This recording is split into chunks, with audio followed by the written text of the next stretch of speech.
Hi there. If you are struggling with files in Retool, how to parse them, how to use a Base64 string, an Excel file, a CSV file, or a PDF, you want to analyze them and do all sorts of things, but you're not really sure how to do it, I've created this video tutorial, which includes a resource that you can download and upload to Retool, and you can see how they work, copy them, paste them in your account, and do all sorts of things. So I hope this is going to be super helpful. Let's dive in and look at all of these flows. Okay, so this is a workflow that you have access.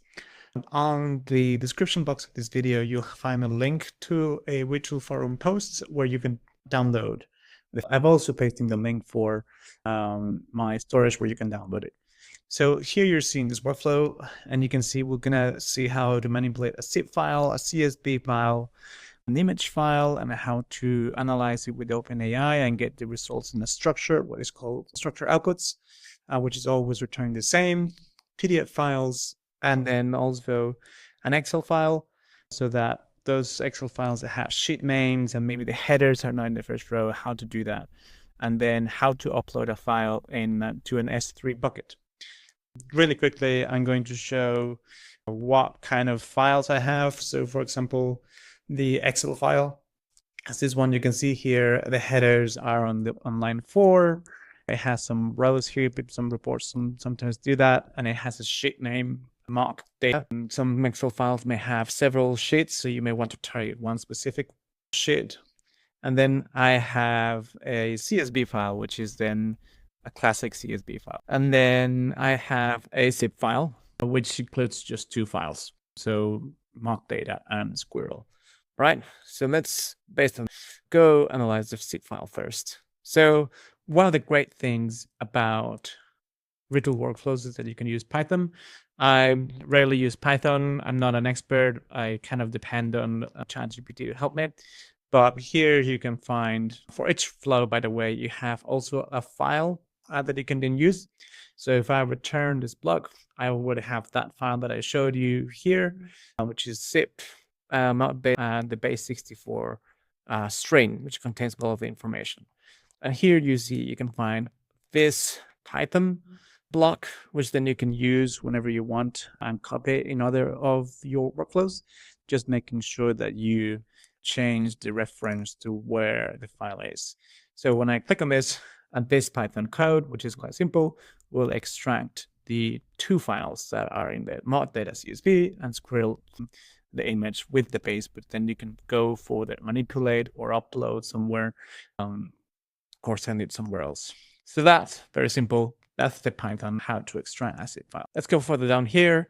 This is the Excel file that I showed you. So I will return this. I will just click on play and we'll have this file.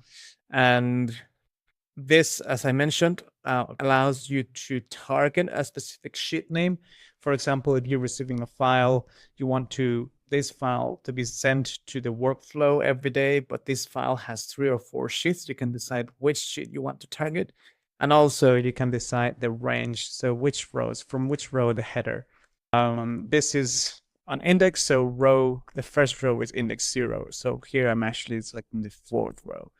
So if you remember, I have this. So this is what I'm selecting, and this will take as headers. So if I click on this, it will return all of the rows plus additional information about the file. And then something else that this code is doing, there you go, file name, sheet, rows count. It has 1,000 rows.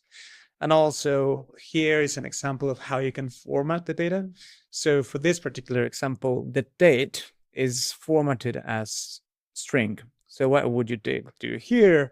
In Excel, you would just transform it, right? But here, what it's doing is a function which transforms that to update, and you're basically selecting which columns need to be targeted. So when I look at this and I open a row example, you will see the created date is now not a string, but the actual format. So an easy copy paste for an Excel whenever you have these constraints and you want to use it. Make sure you update also the reference to where your file is, which block. All right, moving on. This one is really quickly. This is how to use the S3 storage block. Sometimes I've seen people struggling with it. And you won't be able to see this when you upload the JSON. It will ask you to select a resource, and I will create another video about how to create this. I'm using Base, which I really like, but here are really the very simple ways of how to do it.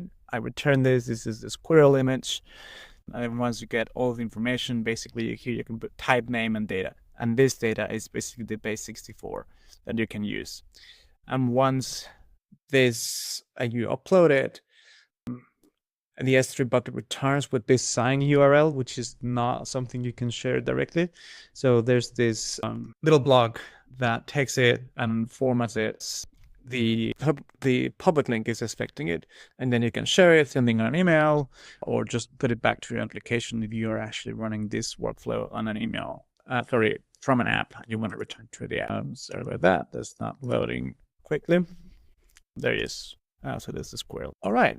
Let's just go further up to the AI ones. Then CSV file. Oh, this is a CSV file, which is the same as the Excel file, but it's easier because you don't have those constraints about the headers and the sheet names. So it's basically a text file, and you have this simple JavaScript code that when you run it, it will basically parse your file and then return all of the rows so that you can actually then use it and manipulate it as you need. Now there's two OpenAI, how to use OpenAI's analyze files. So there's one for a PDF and there's one for an image. So for the PDF, I have ordered just one PDF. For the images, I've added 3 images. So basically I took the same invoice, which is a 3-page invoice. And for the images, I split them. So we have 3 image files. So you will see here, we have images 0, 1, and 2. And so there are 3 different files. What this JavaScript block is doing is creating the user input, which you can then upload what do you want to do, what's in this image. And then the actual instructions for the AI, the LLM. So you will see that this will return the structure as OpenAI needs it. So the first will be instructions plus the images. 1, 2, 3 images. And this is now passed to the OpenAI block. So this resource OpenAI is something that Retool offers out of the box. So you can already then select all of the endpoints and has all of these variables that you can select from. And what's interesting about this one is that I'm using structured outputs.